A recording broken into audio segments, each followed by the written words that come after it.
नमस्कार। भविष्यवाणी में आपका स्वागत है। रोज की तरह एक बार फिर मैं हाजिर हूं आपका भविष्य, आपकी राशि का भविष्य बताने के लिए। आज आश्विन कृष्ण पक्ष की षष्ठी तिथि और सोमवार का दिन है। षष्ठी तिथि आज दोपहर 1:51 तक रहेगी। आज षष्ठी तिथि एवं सप्तमी तिथि दोनों तिथियों का श्राद्ध किया जाएगा। आज देर रात 3:10 तक सिद्ध योग रहेगा। इसके अलावा आज रात 10:08 तक रोहिणी नक्षत्र रहेगा। आगे हम इसी पर विस्तृत चर्चा करेंगे। साथ ही आज अगर आपका बर्थडे है तो क्या करें, और अगर आज आपकी मैरिज एनिवर्सरी है तो क्या खास करें, क्या है आपका आज का लकी कलर और क्या है आपका आज का लकी नंबर।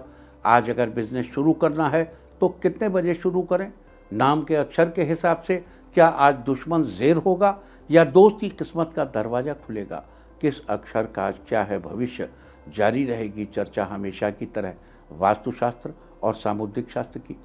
आज कौन सी दिशा होगी शुभ और आज आपको खाने में क्या नहीं खाना है, और ये सब जानने के लिए रोज़ की तरह आज भी हमें बढ़ना होगा एक कदम आगे। दोस्तों, आप जानते हैं कि सही वक्त पर किया गया काम हमेशा सही फल देता है। ज्योतिष गणित पक्ष ने आकाशीय पिंडों के बीच बहने वाली इलेक्ट्रोमैग्नेटिक फील्ड के मूवमेंट को कैलकुलेट करके ये जान लिया है कि किस समय कौन सा काम करना अच्छा होगा। आज हम सबसे पहले बात करेंगे मुकदमा दायर करने या अपनी बात रखने के योग की, यानी कि याई जैद योग की। तो बता दूं कि आज ये योग दोपहर 1:51 से रात 10:08 तक रहेगा। और इसके बाद बात करते हैं सर्वार्थ सिद्धि योग, यानी कि सारे काम बनाने वाले योग की। तो बता दूं कि आज ये योग पूरा दिन और पूरी रात रहेगा। और इस क्रम में आइए अब चर्चा करते हैं आज के शुभ मुहूर्त यानी कि फेवरेबल टाइम की। अगर आप किसी को प्रपोज करना चाहते हैं तो उसके लिए आज अच्छा मुहूर्त नहीं है। अब यह मुहूर्त अगले महीने 3 अक्टूबर की सुबह 6:15 से दोपहर 1:39 तक रहेगा। नया बिजनेस शुरू करने के लिए आज अच्छा मुहूर्त नहीं है। अब यह मुहूर्त अगले महीने 6 अक्टूबर की सुबह 6:17 से सुबह 7:50 तक रहेगा। कंस्ट्रक्शन शुरू कराने के लिए आज अच्छा मुहूर्त नहीं है। अब यह मुहूर्त अगले महीने 3 अक्टूबर की सुबह 6:15 से सुबह 7:22 तक और एक बार फिर सुबह 9:42 से दोपहर 3:47 तक रहेगा। किसी इंडस्ट्रियल इंस्टीट्यूशन में लेन देन करने के लिए आज अच्छा मुहूर्त नहीं है। अब यह मुहूर्त अगले महीने 3 अक्टूबर की सुबह 6:45 से सुबह 7:42 तक 7:52 और एक बार फिर सुबह 10:12 से शाम 4:17 तक रहेगा। सिजेरियन ऑपरेशन कराने के लिए आज अच्छा मुहूर्त नहीं है। अब यह मुहूर्त अगले महीने 2 अक्टूबर की रात 12:28 से अगली सुबह 6:15 तक रहेगा। और अब बात आती है अशुभ समय की। आकाश में कभी कभी ग्रहों की मिलीजुली इलेक्ट्रोमैग्नेटिक फील्ड कुछ क्षणों के लिए नेगेटिव हो जाती है। इस अशुभ क्रांति साम्य से एक नेगेटिव स्पार्क पैदा होता है। इससे चारों तरफ नेगेटिविटी फैल जाती है। इस समय में कोई भी शुभ कार्य करने से सफलता नहीं मिलती। आज शाम 5:21 पर अशुभ समय बन रहा है। वैसे तो इससे सभी राशियां प्रभावित होंगी, लेकिन वृष, वृश्चिक, मकर और कुंभ राशियां विशेष रूप से प्रभावित होंगी। ध्यान रहे, इस समय के 12 मिनट पहले और 12 मिनट बाद तक कोई भी शुभ कार्य अवॉइड करना चाहिए। इसके साथ ही एक बात और बता दूं कि काम शुरू करते वक्त राहुकाल का ध्यान रखना बेहद जरूरी है।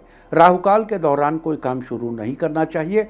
अगर कोई काम पहले से चल रहा है तो उसे जारी रख सकते हैं।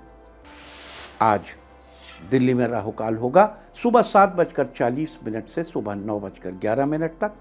मुंबई सुबह 7:58 से सुबह 9:29 तक।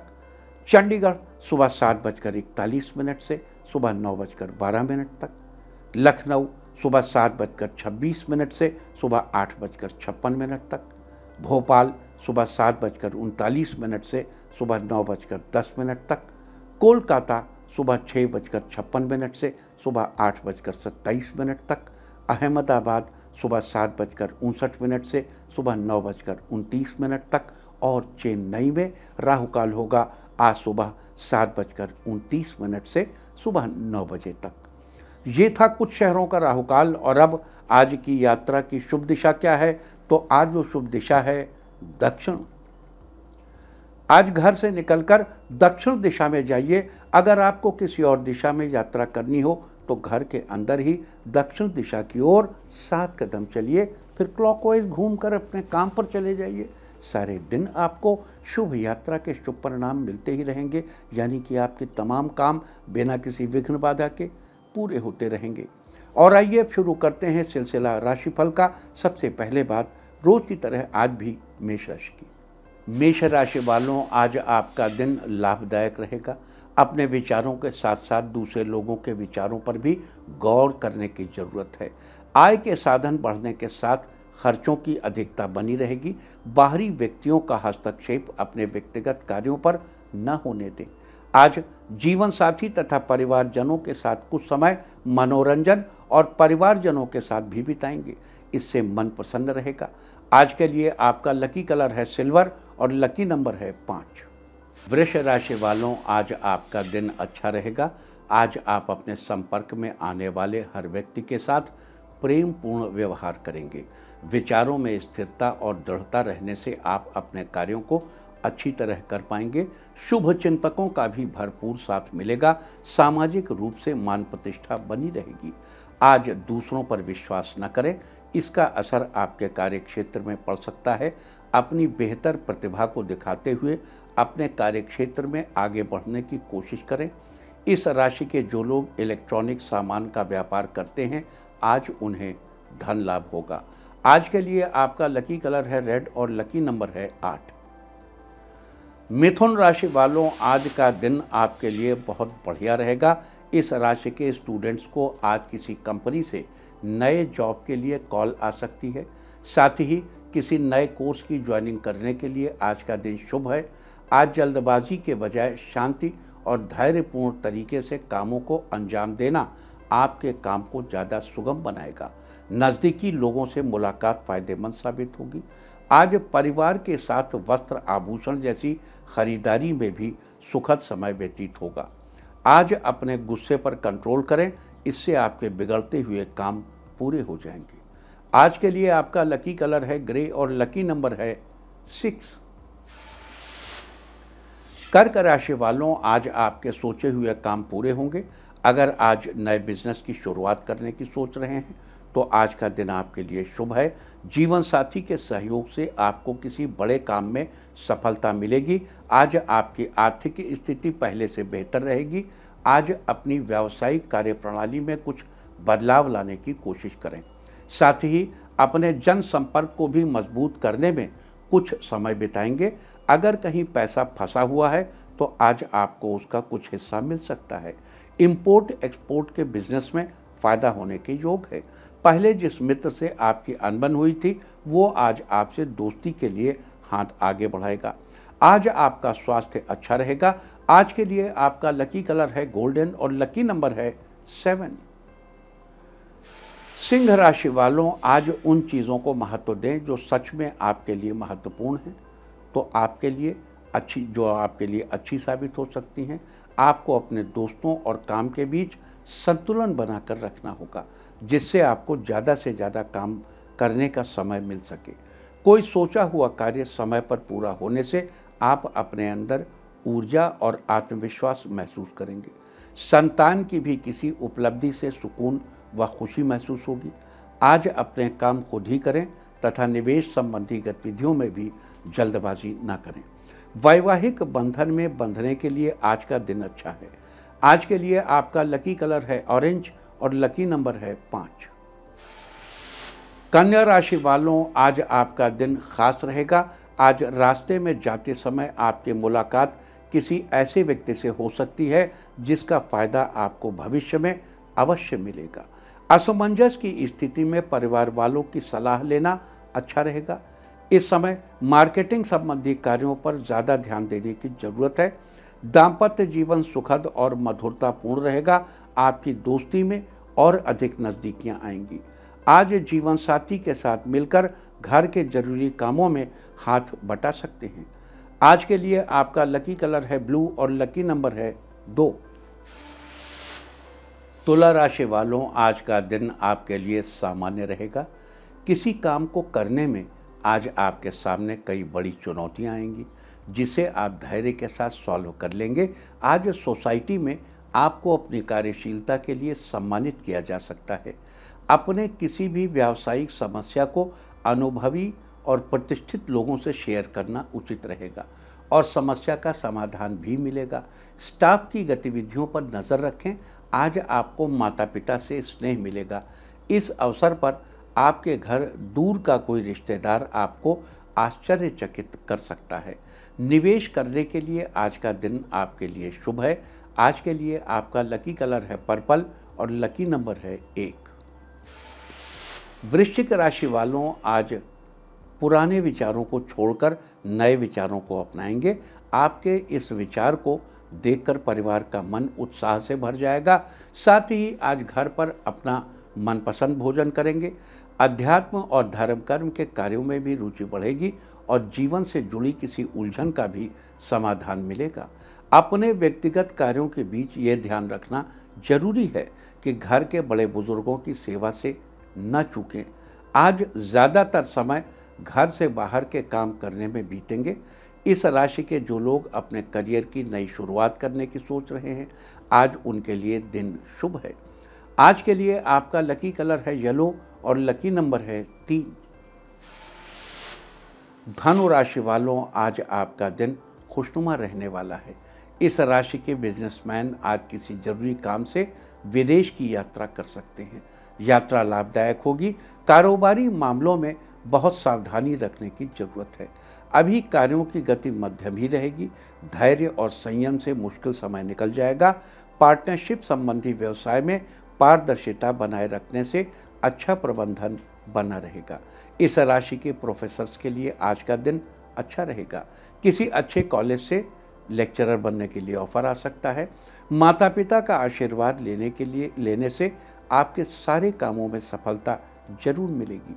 आज के लिए आपका लकी कलर है पिंक और लकी नंबर है 8। मकर राशि वालों, आज आपका दिन राहत से भरा रहेगा। आर्थिक स्थिति में आज सुधार आएगा। समय का उचित सदुपयोग करें। सामाजिक तथा सोसाइटी संबंधी गतिविधियों में आपके विचारों को विशेष प्राथमिकता मिलेगी। युवाओं को कोई मन मुताबिक कार्य बनने से सुकून मिलेगा। आज आपको अपने जीवन साथी के प्रति अपना व्यवहार बदलने की ज़रूरत पड़ सकती है। हो सकता है कि वो तनाव में हो और उनका गुस्सा आप पर निकले। घर के बुजुर्गों की विशेष देखभाल और आदर मान बनाए रखें तथा उनके मार्गदर्शन पर भी ध्यान दें। आज के लिए आपका लकी कलर है ग्रीन और लकी नंबर है 9। कुंभ राशि वालों, आज का दिन आपके लिए बेहतरीन रहेगा। अनुभवी लोगों का मार्गदर्शन लेना आपके लिए सहायक होगा। किसी विदेशी कंपनी से जॉब के लिए कॉल आ सकती है। घर का माहौल सुखद और शांतिपूर्ण बना रहेगा।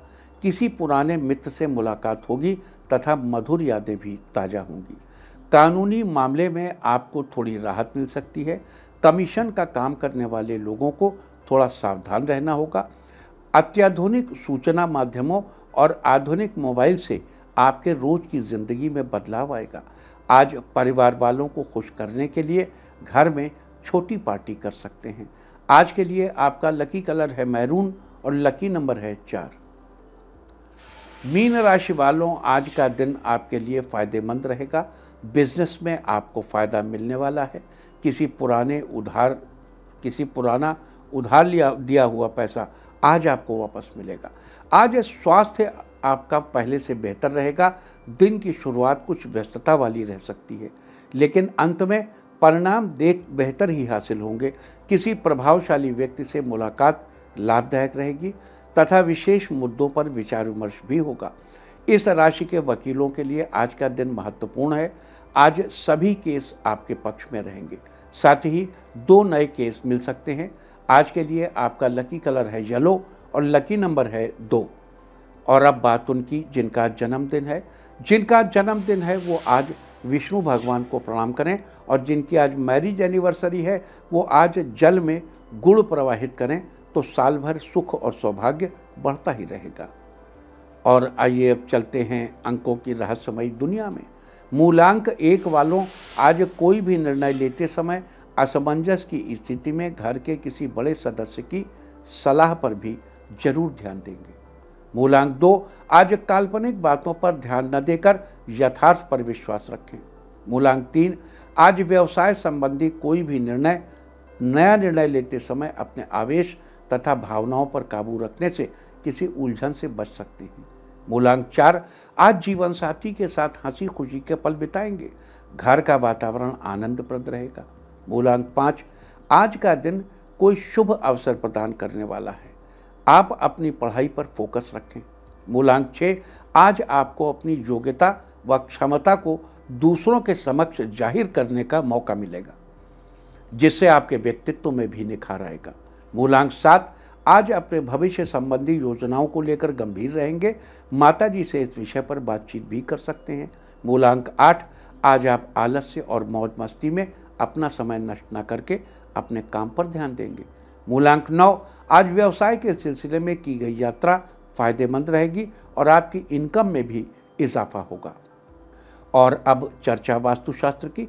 वास्तुशास्त्र में आज हम बात करेंगे खाली दीवार की ओर मुंह करके बैठने के बारे में। आपने वो कहावत तो सुनी होगी, खाली दिमाग शैतान का घर। जब आप खाली होते हैं, जब आपके पास कोई काम नहीं होता, तो ढेर सारे अच्छे बुरे विचार आपके दिमाग में चलते रहते हैं। आप कुछ न कुछ सोचते रहते हैं। इसलिए अगर आप कहीं बाहर से या ऑफिस से आकर घर पर किसी ऐसी जगह पर बैठते हैं जहां सामने दीवार पर कुछ ना हो, तो ये बिल्कुल खाली हो, तो ये आपके लिए रोज़ बैठने की निश्चित जगह है। तो उस दीवार पर कोई पॉजिटिव तस्वीर लगाएं या अपने ही परिवार के सदस्यों की एक तस्वीर उस दीवार पर लगा दें। इससे आपका मन हमेशा सकारात्मक रहेगा। वहीं अगर आप अकेले खाली दीवार की तरफ मुंह करके बैठेंगे तो आप नेगेटिव विचारों से घिरे रहेंगे, जो कि आपके लिए बिल्कुल भी ठीक नहीं है। ये आपके आत्मविश्वास में कमी लाता है। वास्तुशास्त्र में ये थी चर्चा खाली दीवार की ओर बैठने के बारे में। उम्मीद है कि आप इस वास्तु टिप को अपनाकर फायदा जरूर उठाएंगे। और अब आज के दिन की सबसे विशेष बात, आज आश्विन कृष्ण पक्ष की षष्ठी तिथि और सोमवार का दिन है। षष्ठी तिथि आज दोपहर 1:52 तक रहेगी। आज षष्ठी तिथि और सप्तमी तिथि दोनों तिथियों का श्राद्ध किया जाएगा। आज के दिन उन लोगों का श्राद्ध किया जाएगा जिनका स्वर्गवास किसी भी महीने के कृष्ण या शुक्ल पक्ष की षष्ठी अथवा सप्तमी तिथि को हुआ हो। इस दिन श्राद्ध करने वाला व्यक्ति सब जगह सम्मान पाने का हकदार होता है। उसका सम्मान कभी कम नहीं होता। अतः जिनके पूर्वजों का षष्ठी तिथि में स्वर्गवास हुआ हो या सप्तमी तिथि में स्वर्गवास हुआ हो, उन्हें आज के दिन अपने पूर्वजों के निमित्त श्राद्ध करके लाभ जरूर उठाना चाहिए। साथ ही आज रात 10:09 तक रोहिणी नक्षत्र रहेगा। गरुड़ पुराण के अनुसार अपने पितरों की स्वर्गवास की तिथि के अलावा भी कुछ खास नक्षत्रों में श्राद्ध करके आप विशेष लाभ पा सकते हैं। तो बता दूं कि रोहिणी नक्षत्र में श्राद्ध करके आप एक अच्छी संतान की प्राप्ति कर सकते हैं, और अगर आपकी पहले से संतान है तो उसको सफलता की सीढ़ी चढ़ा सकते हैं। साथ ही बता दूं कि श्राद्ध के दौरान इन नक्षत्रों से जुड़े वृक्षों की भी उपासना करनी चाहिए। हो सके तो उस नक्षत्र का वृक्ष लगाना भी चाहिए, उसकी देखभाल भी करनी चाहिए। आपको बता दूं कि रोहिणी नक्षत्र का संबंध जामुन के पेड़ से है, लिहाजा रोहिणी नक्षत्र के दौरान आपको जामुन का पेड़ लगाना चाहिए, उसको प्रणाम करना चाहिए, उसे किसी प्रकार का नुकसान नहीं पहुंचाना चाहिए। ऐसा करने से आपको शुभ फलों की प्राप्ति होगी। और अब बात करते हैं आज के दिन पड़ने वाले योग की।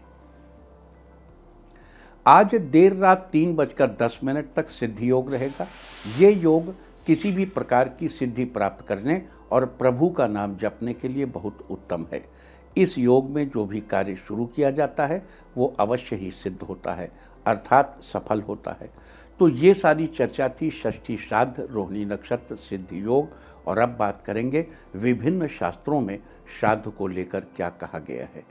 ब्रह्म पुराण के अनुसार जो कुछ उचित काल, पात्र और स्थान के अनुसार उचित उचित विधि द्वारा पितरों को लक्ष्य करके श्रद्धापूर्वक ब्राह्मणों को दिया जाता है, वो श्राद्ध कहलाता है। मिताक्षरा ने लिखा है कि पितरों को उद्देश्य करके उनके कल्याण के लिए श्रद्धापूर्वक किसी वस्तु का या उनसे संबंधित किसी द्रव्य का त्याग श्राद्ध है। श्राद्ध के बारे में याज्ञवल्क्य का कथन है कि पितर लोग यथा वसु, रुद्र एवं आदित्य जो श्राद्ध के देवता हैं, श्राद्ध से संतुष्ट होकर मानवों के पूर्व पुरुषों को संतुष्टि देते हैं। अब देखो, यहाँ कुछ चीज़ें हम ऐसी कहते हैं, जैसे हमने एक शब्द कहा भी, पितर लोग, यानी वसु, रुद्र, आदित्य जो श्राद्ध के देवता, श्राद्ध से संतुष्ट होकर मानवों के पूर्व पुरुषों को संतुष्टि देते। अब इन वाक्यों को अच्छे से समझ लेना चाहिए। देखो, संस्कृत में हमारे शास्त्रों में जिन्हें वसु कहा गया है, रुद्र कहा गया है, आदित्य कहा गया, अभी आज साइंस उसे बोसान के नाम से जान रही है या ऐसे ही अन्य नामों से जान रही है। तो किस बोसान से क्या हो? 14 तरह के बोसान होते हैं। उन बोसान्स का फिजिक्स अभी बताती है कि ये इस तरह इस आवाज़ का कन्वर्जन करते हैं, इस तरह ये संचार करते हैं, इस तरह ये बोसान सृष्टि के इस कोने से दूसरे कोने तक कम्युनिकेशन ले जाने का संसाधन है। ठीक वैसे ही रुद्र, आदित्य ये उस समय के नाम हैं जिनके काम वही हैं। एक्चुअली ये वही चीज़ें हैं जिनको हम रुद्र, आदित्य, वसु इत्यादि कहते हैं, उन्हें आज बोसान वगैरह कहा जाता है। तो जो अंतरिक्ष में ये एटम्स हैं, जो अंतरिक्ष में ये तत्व हैं, ये तत्व हमारे पितृपक्ष, यानी जब सूर्य, पृथ्वी और चंद्रमा अलग अलग स्थितियों में हो, एक सर्टेन स्थिति में, अलग अलग मीन्स एक सर्टेन स्थिति में हो, उस दौरान पितरों के निमित्त किए गए कार्य उन तक पहुंच सकते हैं, ऐसा संभव है। ये जियोग्राफिकल, देखो हम बार बार इलेक्ट्रोमैग्नेटिक फील्ड की बात करते हैं, बार बार इलेक्ट्रिसिटी की बात करते हैं, बार बार संरचना की बात करते हैं, बार बार मूवमेंट की बात करते हैं। ये ऐसे ही इसी तरीके की तरंगों, जैसे आज टेलीफोन से आवाज़ जाती है ना, आप बात यहाँ से करते हो, बात लंदन से होती है, अमेरिका से होती है, सारी दुनिया से होती, वो शब्द अक्षर कन्वर्ट होके जा रहे हैं ना तरंगों के फॉर्म में। ऐसे ही तरंगों के फॉर्म में पितरों को चीज़ें जाने का सूर्य, चंद्रमा और पृथ्वी की गुरुत्वाकर्षण शक्ति के मध्य एक सर्टेन स्टेट होने पर ही ये संभव है। इसी चीज़ को ये पुराण, ये जो शास्त्र हैं बताते हैं। अब मत्स्य पुराण और अग्नि पुराण में आया है कि पितामह लोग श्राद्ध में दिए गए पिंडों से स्वयं संतुष्ट होकर अपने वंशजों को जीवन, संतति, संपत्ति, विद्या, स्वर्ग, मोक्ष, सभी सुख एवं राज्य देते हैं। इसके अलावा गरुड़ पुराण के हवाले से श्री कृष्ण का वचन भी उद्धृत है, समयानुसार श्राद्ध करने से कुल में कोई दुखी नहीं रहता। पितरों की पूजा से मनुष्य आयु, पुत्र, यश, कीर्ति, स्वर्ग, पुष्टि, बल, श्री, सुख, सौभाग्य और धन धान्य को प्राप्त करता है। देव कार्य की तरह पितृ कार्य का भी विशेष महत्व है। देवताओं से पहले पितरों को प्रसन्न करना अत्यंत कल्याणकारी है। तो ये थी चर्चा श्राद्ध से जुड़ी कुछ बातों की, और अब बात करते हैं पितृ दोष के बारे में। पितृ दोष को बड़ा दोष माना गया है। कुंडली का नवा खाना धर्म का होता है, ये घर पिता का भी माना गया है।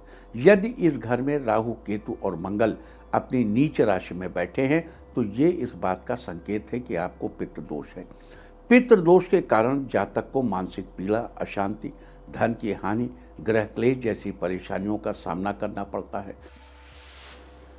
पिंडदान और श्राद्ध नहीं करने वाले लोगों के संतान की कुंडली में भी पितृदोष का योग बनता है और अगले जन्म में वो भी पितृदोष से पीड़ित हो, इसकी संभावना होती है। बता दूं कि पितृदोष में पिंडदान और श्राद्ध कर्म करने से पितरों को मुक्ति मिलने के साथ ही आपका भाग्योदय भी होता है, साथ ही सुख, शांति और वैभव की प्राप्ति होती है। दरअसल वास्तविकता यह है कि पितृपक्ष की शुरुआत आश्विन कृष्ण पक्ष की शुरुआत के एक दिन पहले, यानी भाद्रपद महीने के शुक्ल पक्ष की पूर्णिमा से ही हो जाती है। अब ऐसा क्यों है? क्योंकि किसी का स्वर्गवास हो सकता है पूर्णिमा के दिन हुआ, किसी का अमावस्या के दिन हुआ तो एक ही पखवाड़े में दोनों तो नहीं होते, लेकिन पितृपक्ष में एक ही पखवाड़े में पूर्णिमा से शुरुआत होती है और अमावस्या तक चलती है। इस तरह सभी स्थितियां सामान्य होने पर यह पक्ष 16 दिन का होता है। पितृपक्ष में पितरों का श्राद्ध उसी तिथि को किया जाता है जिस दिन उनका स्वर्गवास हुआ हो। देखिए, कृष्ण पक्ष में केवल प्रतिपदा से अमावस्या तक की तिथियां होती हैं और अगर किसी का स्वर्गवास पूर्णिमा के दिन हुआ हो तो श्राद्ध कब करेंगे। इस परेशानी के निवारण के लिए ही शास्त्रों में भाद्रपद मास के शुक्ल पक्ष की पूर्णिमा से महालया यानी पितृपक्ष की शुरुआत का प्रावधान किया गया है। इसके अलावा भी बहुत सी ऐसी बातें हैं जिनका श्राद्ध के दौरान बड़ा महत्व है। तो फिलहाल हम आपको बताएंगे कि श्राद्ध के दौरान आपको किन विशेष बातों का ध्यान रखना चाहिए। श्राद्ध कार्य दोपहर के समय करना चाहिए। वायु पुराण के अनुसार शाम के समय श्राद्ध कर्म निषिद्ध है, चूँकि शाम का समय दैत्यों का माना जाता है। श्राद्ध कर्म कभी भी दूसरे की भूमि पर नहीं करना चाहिए। वैसे अगर आप अपने रिश्तेदार के घर हैं और श्राद्ध चल रहे हैं तो आपको वहाँ पर श्राद्ध करने से बचना चाहिए। अपनी भूमि पर किया गया श्राद्ध ही फलदायी होता है। हालांकि पुण्य तीर्थ या मंदिर या अन्य पवित्र स्थान दूसरे की भूमि नहीं माने जाते, अतः आप पवित्र स्थानों पर श्राद्ध कार्य कर सकते हैं। श्राद्ध कर्म में गाय का घी, दूध या दही काम में लेना बेहतर होता है। श्राद्ध में तुलसी व तिल के प्रयोग से पितृगण प्रसन्न होते हैं, अतः श्राद्ध के भोजन आदि में इनका उपयोग जरूर करना चाहिए। श्राद्ध में चांदी के बर्तनों का उपयोग व दान बड़ा ही पुण्यदायी बताया गया है। अगर हो सके तो श्राद्ध में ब्राह्मणों को भोजन भी चांदी के बर्तनों में ही कराना चाहिए। इसके अलावा श्राद्ध के दौरान आपको अन्य किन बातों का ध्यान रखना चाहिए वो भी हम आपको बताएंगे, लेकिन इससे पहले आपको बता दूं कि श्राद्ध कितने प्रकार के होते हैं। भविष्य पुराण के अनुसार कुल 12 प्रकार के श्राद्ध होते हैं, जो इस प्रकार हैं। पहला नित्य, दूसरा नैमित्तिक, तीसरा काम्य, चौथा वृद्ध, पांचवा सपिंडित, छठा पार्वण, सातवां गोष्ठ, आठवां शुद्धि, नौवां कर्मांग, 10वां दैविक, 11वां यात्रार्थ और 12वां पुष्टि। तो ये थे कुल 12 प्रकार के श्राद्ध। अब हम आपको बताएंगे श्राद्ध के दौरान ध्यान रखने योग्य कुछ विशेष बातों के बारे में। अभी कुछ देर पहले हमने आपको बताया था श्राद्ध कार्य दोपहर के समय करना चाहिए और अपनी भूमि पर या किसी पवित्र स्थान पर करना चाहिए। श्राद्ध कर्म में गाय का घी, दूध या दही काम में लेना बेहतर होता है। श्राद्ध में तुलसी व तिल का प्रयोग करना चाहिए। श्राद्ध के दौरान हो सके तो चांदी के बर्तनों का उपयोग व दान करना चाहिए। साथ ही ब्राह्मणों को भी चांदी के बर्तनों में भोजन कराना चाहिए। इसके अलावा श्राद्ध में ब्राह्मण को भोजन जरूर करवाना चाहिए। जो व्यक्ति बिना ब्राह्मण को भोजन कराए श्राद्ध कर्म करता है, उसके घर में पितर भोजन ग्रहण नहीं करते और ऐसा करने से व्यक्ति को समस्याओं का सामना करना पड़ता है। श्राद्ध से एक दिन पहले ही ब्राह्मण को खाने के लिए निमंत्रण दे आना चाहिए और अगले दिन खीर, पूड़ी, सब्जी और अपने पितरों की कोई मनपसंद चीज़ और एक मनपसंद सब्जी बनाकर ब्राह्मण को भोजन कराना चाहिए। आपके जिस किसी भी पूर्वज का स्वर्गवास है उसी के अनुसार ब्राह्मण या ब्राह्मण की पत्नी को निमंत्रण देकर आना चाहिए। जैसे अगर आपके स्वर्गवासी पूर्वज एक पुरुष हैं तो पुरुष ब्राह्मण को, और अगर महिला हैं तो ब्राह्मण की पत्नी को भोजन कराना चाहिए। साथ ही ध्यान रखें कि अगर आपका स्वर्गवासी पूर्वज कोई सौभाग्यवती महिला थी तो किसी सौभाग्यवती ब्राह्मण की पत्नी को ही भोजन के लिए निमंत्रण देकर आएं। ब्राह्मण को खाना खिलाते समय दोनों हाथों से खाना परोसें और ध्यान रहे श्राद्ध में ब्राह्मण का खाना एक ब्राह्मण को ही दिया जाना चाहिए। ऐसा नहीं है कि आप किसी ज़रूरतमंद को दे दें, मतलब खाना ब्राह्मण को ही देंगे। ये नहीं कि मंदिर के बाहर जो भी बैठा है किसी को भी पकड़ा दिया, ऐसा इसी श्राद्ध में नहीं चलता। कुछ लोग हैं ना बहुत ज्ञानी है, हाँ हम तो मंदिर के बाहर गए, हम गए वो अनाथालय। अरे भैया वो अलग पर्पज़ है, ये अलग पर्पज़। श्राद्ध का भोजन किसी ब्राह्मण को ही आदरपूर्वक हाथ जोड़कर कराना चाहिए। श्राद्ध में पितरों की तृप्ति ब्राह्मण के भोजन द्वारा ही होती है, अतः श्राद्ध का भोजन एक सुपात्र ब्राह्मण को ही कराएं। भोजन कराते समय ब्राह्मण को आसन पर बिठाएं। आप कपड़े, ऊन, कुश या कंबल आदि के आसन पर बिठाकर भोजन करा सकते हैं, लेकिन ध्यान रहे आसन में लोहे का प्रयोग बिल्कुल भी नहीं होना चाहिए। भोजन के बाद ब्राह्मण को अपनी इच्छानुसार कुछ दक्षिणा और कपड़े आदि भी देने चाहिए।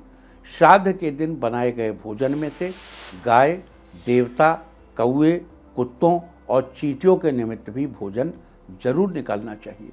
देखिए, किसी भी हाल में कौवों और कुत्तों का भोजन उन्हें ही कराना चाहिए, जबकि देवता और चींटी का भोजन आप गाय को करा सकते हैं। ब्राह्मण आदि को भोजन कराने के बाद ही घर के बाकी सदस्यों का परिजनों को भोजन कराएं। एक ही नगर में रहने वाली अपनी बहन, जमाई या भांजे को भी श्राद्ध के दौरान भोजन जरूर कराएं। ऐसा न करने पर व्यक्ति के घर में पितरों के साथ साथ देवता भी भोजन ग्रहण नहीं करते। श्राद्ध के दिन अगर कोई भिखारी या कोई ज़रूरतमंद आ जाए तो उसे भी आदरपूर्वक भोजन जरूर कराना चाहिए। श्राद्ध के भोजन में जौ, मटर, कांगनी और तिल का उपयोग श्रेष्ठ रहता है। तिल की मात्रा अधिक होने पर श्राद्ध अक्षय हो जाता है। कहते हैं तिल पिशाचों से श्राद्ध की रक्षा करते हैं। साथ ही श्राद्ध के कार्यों में कुशा का भी महत्व है। इसके अलावा कुछ ऐसी चीज़ें भी हैं जिन्हें श्राद्ध के दौरान अवॉइड करना चाहिए। श्राद्ध के दौरान चना, मसूर, उड़द, कुल्थी, सत्तू, मूली, काला जीरा, कचनार, खीरा, काला नमक, लौकी, बड़ी, सरसों, काले सरसों की पत्ती और बासी अन्न निषेध है। आपको इन सब बातों का विशेष ध्यान रखना चाहिए। तो ये सारी चर्चा थी आज षष्ठी श्राद्ध और श्राद्ध के विभिन्न प्रकार और श्राद्ध के दौरान ध्यान रखने योग्य कुछ विशेष बातों के बारे में। उम्मीद है कि आप इस सारी चर्चा को ध्यान में रखते हुए श्राद्ध के दौरान इनका फायदा जरूर उठाएंगे। और अब बात आज के तीर्थ की, तो आज हम आपको लेकर चल रहे हैं संगम नगरी प्रयाग। जहाँ 3 नदियों का संगम होता है वो संगम नगरी। यहाँ गंगा, यमुना और सरस्वती का संगम माना गया है। यहाँ सरस्वती लुप्त मानी गई हैं। सरस्वती लुप्त तो नहीं है, लेकिन सरस्वती अदृश्य जरूर। सरस्वती तो प्रकट है, साक्षात हैं, दृश्य हैं, लेकिन वो आपको दिखाई नहीं देती, अदृश्य। सरस्वती तो पूरे विश्वविद्यालय में दिखाई देती ना, पूरी इलाहाबाद की इतने बच्चे में भी सरस्वती दिखाई देती। तो उस संगम नगरी प्रयाग में अपने पूर्वजों को जल देने से उन्हें तृप्ति प्राप्त होती है, उन्हें आनंद प्राप्त होता है और उन्हें मुक्ति प्राप्त होती है। तो आप भी घर बैठे दर्शन कीजिए संगम नगरी प्रयाग की। और अब बात अवॉइड ऑफ द डे की, यानी आज आपको क्या नहीं खाना है। आज 23 सितंबर आश्विन कृष्ण पक्ष की षष्ठी तिथि। षष्ठी तिथि में नीम या नीम से बनी चीज़ों का इस्तेमाल करना निषिद्ध है। षष्ठी तिथि आज दोपहर 1:51 तक रहेगी। उसके बाद सप्तमी तिथि लग जाएगी, जो कि कल दोपहर 12:40 तक रहेगी। सप्तमी तिथि में खजूर का सेवन करने की मनाही है। इस दिन किसी भी ताड़ के फल का सेवन करना स्वास्थ्य के लिए अच्छा नहीं होता। इस तरह तिथि का समय जानकर आप अपने खाने का शेड्यूल बना सकते हैं। बाकी आप कुछ भी खाइए, पीजिए, मौज कीजिए। और चलते चलते आपको बता दूं कि कल आपका मनोबल बढ़ाने वाली दिशा है दक्षिण पश्चिम। और अब वक्त है आज के टिप ऑफ द डे का। आज सूर्यदेव को जल चढ़ाएं। सारे दिन आपको खुशियां ही खुशियां हासिल होती रहेंगी। और अपना राशिफल जानने के लिए लॉग ऑन करें www.indiatv.in और मुझसे व्यक्तिगत संपर्क करने के लिए फ़ोन करें 9971000226। भविष्यवाणी में फ़िलहाल इतना ही। नमस्कार।